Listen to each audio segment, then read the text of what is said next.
Welcome to CBSE computer education. आज हम बात करेंगे class 9th IT information technology के अंतर्गत यूनिट नंबर 4 का session number 3 that is quality of successful entrepreneur.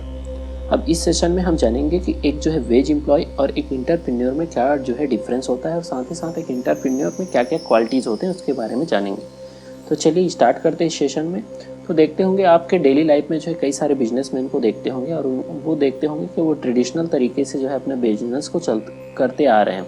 उनका जो टाइमिंग है या फिर काम करने का तरीका जो है जैसे पुराने समय में था उसी तरीके से वो क्या कर रहे हैं, चलते आ रहे हैं। तो यहाँ पे हम एक डिफरेंस समझ लेते हैं कि बिजनेसमैन और एंटरप्रेन्योर में डिफरेंस क्या है। तो एग्जाम्पल के तौर पे यहाँ पे दो एग्जाम्पल से हम समझने की कोशिश करेंगे। पहला एग्जाम्पल है रामू का। रामू चाय वाला। तो रामू एक्चुअल में क्या है, उसका जो है बस स्टैंड के पास एक चाय का स्टॉल है जहाँ पे वो क्या करता है, चाय बेचता है। और ये जो वो चाय बना रहा है वो ट्रेडिशनल तरीके से बनाते आ रहा है और उसी चाय से वो क्या करता है, एक अच्छा खासा प्रॉफिट ले पाता है। लेकिन आज के समय में एक दूसरा एग्जाम्पल हम देख लेते हैं। आज के समय में रानी जो है एक क्या है, इसका भी एक टी का स्टॉल है। वो भी कहाँ पे, वो रोड साइड में उन्होंने क्या किया, टी का स्टॉल जो है उन्होंने स्टार्ट किया है। लेकिन इसके टी के स्टॉल में ये डिफरेंस है कि ये क्या करती है, कई सारे फ्लेवर के चाय बनाती है। और ये जो चाय है वो जस्ट लाइक जैसे जो है पार्लर या फिर आप मॉल में जाते हैं जहाँ पे बहुत ज़्यादा एक्सपेंसिव रहता है, उसी को रीजनेबल प्राइस में पब्लिक को क्या करती है, प्रोवाइड कराती है। जिससे धीरे धीरे उसके जो है क्लाइंट्स क्या हो गए, धीरे धीरे वो जो क्लाइंट्स है वो बढ़ते गए। क्यों बढ़ गए हैं, क्योंकि उनके जो न्यू आइडिया के कारण से जो बहुत ज़्यादा पैसा जो इन्वेस्टमेंट करना पड़ता था वो कम पैसे में रीजनेबल प्राइस में वो क्या हो पा रहे हैं, उनको मिल पा रहा है। तो इस तरीके से अगर आप देखें तो रामू जो है एक ट्रेडिशनल बिजनेसमैन कहलाएगा क्योंकि वो पुराने तरीके से बिजनेस करते आ रहे हैं। वहीं पे जो है जो रानी जो है वो क्या कहलाएगी, एंटरप्रेन्योर कहलाएगी क्योंकि उन्होंने अपने क्वालिटी के बेसिस पे, एक नए आइडिया के बेसिस पे क्या किया, बिजनेस को स्टार्ट किया। एक दूसरे यहाँ पे हम जो है दूसरे जो है एग्जाम्पल से समझने की कोशिश करेंगे, सुषमा द टॉय मेकर। तो सुषमा के बारे में हम जानते हैं एक्चुअल में सुषमा कैसे एंटरप्रेन्योर बनी। तो सुषमा क्या है, 2 बच्चों की माँ है और जनरली वो देखती है कि जितने भी पेरेंट्स हैं वो अपने बच्चों को क्या करते हैं, मोबाइल फ़ोन देते हैं, या फिर कुछ पेरेंट्स ऐसे हैं जो क्या करते हैं, अपने बच्चों को जो है प्लास्टिक का टॉय देते हैं। लेकिन दोनों जो है क्या है, कहीं ना कहीं जो है बच्चे के लिए या फिर इन्वायरमेंट के लिए क्या है, नुकसानदायक है। मोबाइल अगर ज़्यादा समय तक यूज़ करते हैं तो बच्चे को हेल्थ प्रॉब्लम होगा। वहीं जब जो प्लास्टिक का जो चीज़ बना हुआ है वो इन्वायरमेंट के लिए क्या है, नुकसानदायक है। तो वो क्या करती है कि अपने बच्चों के डेवलपमेंट के लिए जो है टॉय जो है वो क्या है, अच्छा है क्योंकि उससे क्या हो सकता है, बच्चों का ब्रेन जो है डेवलप होगा, साथ ही साथ उसको हेल्थ रिलेटेड प्रॉब्लम नहीं आएगा। तो वो क्या करती है, उसको उसके मन में एक नया आइडिया आता है, वो क्या करती है, वुडन टॉय बनाती है। वुडन टॉय बनाने का, तो वो क्या करती है, फर्स्ट टाइम जो है वुडन का टॉय बनाने का ट्राई करती है और वो जो है धीरे धीरे जो है उस टॉय को बना लेती है। और उस टॉय का जो इमेज है वो क्या करती है, अपने फ्रेंड को सेंड करती है, फ्रेंड या फैमिली मेम्बर को सेंड करती है। तो वो क्या होते हैं, उसके जो उसके फ्रेंड्स हैं और फैमिली मेम्बर भी इंटरेस्टेड रहते हैं उस टॉय को खरीदने में। अब यहाँ पे क्या हो जाता है कि कुछ फ्रेंड रहते हैं उनके जो टॉय को खरीदते हैं, फिर उसके बाद बताते हैं कि जो आपने टॉय बनाए हैं उसका जो कॉर्नर वाला जो एरिया है बहुत ज़्यादा शार्प है, बहुत ज़्यादा क्या है, नुकीला है, तो इससे क्या हो सकता है, बच्चे को लग सकता है। तो सुषमा जो है इमिडिएटली जो है अपना जो डिज़ाइन है उसमें क्या करती है, उसको सॉफ्ट जो है, उसका जो शार्पनेस है उसको क्या कर देती है, सॉफ्ट कर देती है। और जिससे उसका जो प्रोडक्ट है वो क्या होता है, धीरे धीरे और बढ़ना शुरू हो जाता है और धीरे धीरे उसके कस्टमर क्या हो जाते हैं, बढ़ जाते हैं।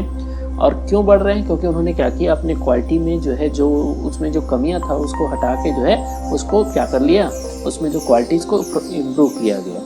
अब इसके कारण से उसका जो बिजनेस है बढ़ गया और धीरे धीरे उन्होंने नया आइडिया लगाया। उसको ने क्या किया कि उनके जो टॉय है उसको खरीदने का बहुत ज़्यादा डिमांड होने लगा, तो उन्होंने वेबसाइट के थ्रू भी इसको क्या किया, बेचना शुरू कर दिया। और उन्होंने इसको जो है कई सारे जो है शॉप में सेल करने शुरू कर दिया।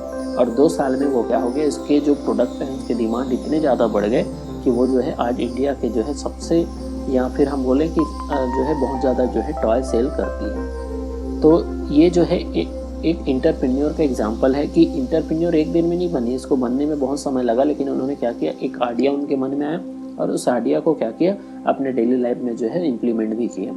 अब यहाँ पे देख लेते हैं कि एक एंटरप्रेन्योर में क्या क्या क्वालिटीज़ होते हैं। तो हम इसी के बेसिस पे देखते हैं, जो हमने अभी एग्जांपल देखा कि सुषमा जो है उसने में क्या क्या क्वालिटीज़ थी। सबसे पहले था पेशेंस। जो इंटरप्रेन्योर रहेगा वो केवल एक ही दिन में नहीं बन जाएगा, सक्सेस होने के लिए बहुत समय चाहिए। तो यहाँ पे जो है जो सुषमा है उसको सक्सेस होने के लिए 2 ईयर लग गया। तो वैसे ही कोई इंटरप्रेन्योर रहेगा तो उसको 2 साल 1 साल या फिर टाइम लगता है बनने में। नेक्स्ट रहता है पॉजिटिविटी। जब भी कोई बिजनेस आप स्टार्ट करोगे नए आइडिया के साथ तो उसमें बहुत सारे डिफ़िकल्टीज़ आएंगे, कई बार फेल्योर भी हो सकते हैं। तो आपके पास जो है बहुत सारे रिस्क रहते हैं और उस रिस्क को आपको क्या करना है, धीरे धीरे उस रिस्क को ख़त्म करना है। आपके माइंड में जब तक पॉजिटिविटी नहीं रहेगी तब तक आप कंटिन्यूसली जो है हार्ड वर्क नहीं कर सकते और अपने गोल को अचीव नहीं कर सकते। जैसे यहाँ पे जो है सुषमा के भी कई सारे कंप्लेन आए, लेकिन उन्होंने क्या किया, उस कंप्लेन को हटाने के लिए अपने क्वालिटी में क्या किया, इम्प्रूवमेंट किया और आने वाले समय में उसका प्रोडक्ट जो है बहुत ज़्यादा जो है सक्सेसफुल एंटरप्रेन्योर बन पाई। नेक्स्ट आते हैं यहाँ पे hard working and never give up and the प्रिजर्वेंस। तो यहाँ पे जो एक बिजनेसमैन रहेगा वो क्या होता है, कई बार फेल्योर हो जाता है, लेकिन यहाँ पे मोस्ट इंपॉर्टेंट चीज़ उसको है कि वो क्या करे, कभी भी अपने जो इंटरप्रेन्योर बनने की जो राह है उसमें उसको कभी भी गिव अप नहीं करना, कभी भी छोड़ के नहीं जाना है, क्योंकि कंटिन्यूसली जो है हार्ड वर्क करते रहना है। जब वो कंटिन्यूसली हार्ड वर्क करेगा तो एक समय आएगा कि वो क्या होगा, जरूर जो है सक्सेस होगा। नेक्स्ट आते हैं कॉन्फिडेंस। तो लैक ऑफ कॉन्फिडेंस भी एक इंटरप्रेन्योर में नहीं होना चाहिए, क्योंकि कॉन्फिडेंस ही आपको बताता है कि जो आप काम करने वाले हैं वो आने वाले समय में आप जो है इमीडिएट। नेक्स्ट है कॉन्फिडेंस। तो कॉन्फिडेंस जो है एक इंटरप्रेन्योर का जो मोस्ट इम्पोर्टेंट क्या है, पार्ट है, क्योंकि बिना कॉन्फिडेंस का कोई भी पर्सन जो है इंटरप्रेन्योर नहीं बन सकता। क्योंकि जब इंटरप्रेन्योर जो रहता है वो नए आइडिया के साथ चलता है और वो आइडिया जो है उसको कॉन्फिडेंट के साथ जो है उसको क्या करना पड़ेगा, इम्प्लीमेंट करना पड़ेगा, तभी वो आने वाले समय में सक्सेस हो सकता है। Next, open to trial and errors. जब आप एक इंटरप्रेन्योर जो है किसी भी चीज़ को कोई का जो आइडिया लगाता है तो उसके लिए वो क्या करता है, ट्राई करता है, और उस ट्राई में कई बार क्या हो सकता है, वो फेल भी हो सकता है। लेकिन उस फेल्योर को उसको क्या करना पड़ेगा, भूलना पड़ेगा, और उसमें जो प्रॉब्लम था, जो उसमें कमियां था उसको हटा के उसको क्या करना पड़ेगा, आने वाले समय में उसको एरर को फ्री करके आगे बढ़ना है, तब वो क्या हो पाएगा, सक्सेस हो पाएगा। नेक्स्ट आता है क्रिएटिव एंड इन्वेंशन। तो क्रिएटिविटी होना चाहिए, साथ ही साथ इन्वेंशन होना चाहिए। एक इंटरप्रेन्योर जो आइडिया जो लगाता है वो उसमें क्रिएटिविटी होना चाहिए जो बाकी से हट के होना चाहिए, और नए इन्वेंशन होना चाहिए जिससे क्या हो सके, लोग जो है उसकी तरफ अट्रैक्ट हो और उस प्रोडक्ट को या जो भी आप प्रोडक्ट जो बनने वाला है उससे में क्या कर पाएँ, इन्वेस्टमेंट कर पाएँ, उसका यूज़ कर पाएँ। तो इस तरीके से हमारा ये जो सेशन है वो कंप्लीट होता है। इसमें हमने जाना एक इंटरप्रेन्योर और एक ट्रेडिशनल बिजनेसमैन में क्या डिफरेंस है, साथ ही साथ जो है एक इंटरप्रेन्योर में क्या क्या प्रॉपर्टीज़ होने चाहिए, क्या क्या क्वालिटीज़ होने चाहिए, उसके बारे में हमने जाना। ये वीडियो अगर आपको अच्छा लगा होगा तो आप हमारे चैनल को जो है सब्सक्राइब कर सकते हो, वीडियो को लाइक कर सकते हो, अपने दोस्तों को शेयर कर सकते हो। Thank you.